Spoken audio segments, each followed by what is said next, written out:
Current update में आपका स्वागत है। आज का हमारा विषय है गुजरात विधानसभा ने समान नागरिक संहिता विधेयक किया पारित।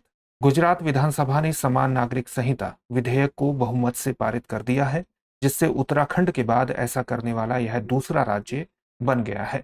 चलिए इसके मुख्य बिंदुओं को जान लेते हैं। मुख्यमंत्री भूपेंद्र पटेल ने इस बात पर जोर दिया कि इसमें समानता और न्याय का सिद्धांत अंतर्निहित है, जो जाति और धर्म की परवाह किए बिना सभी पर लागू होता है।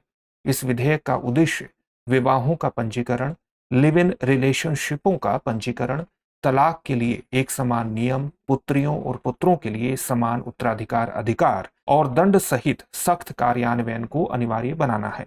इस विधेयक का एक प्रमुख प्रावधान यह है कि दंपतियों को 60 दिनों के भीतर अपना विवाह पंजीकृत कराना होगा और ऐसा न करने पर 10,000 रुपए तक का जुर्माना लगाया जा सकता है। इस विधेयक के तहत लिव इन रिलेशनशिप का पंजीकरण अनिवार्य है और ऐसा न करने पर 3 महीने तक की कैद या 10,000 रुपए का जुर्माना हो सकता है।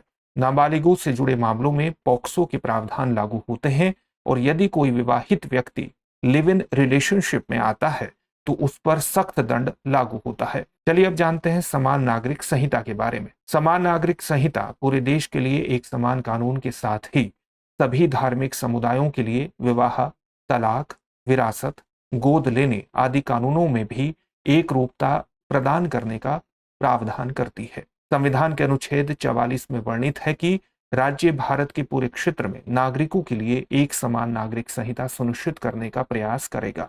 अनुच्छेद 44 संविधान में वर्णित राज्य के नीति निदेशक तत्वों में से एक है।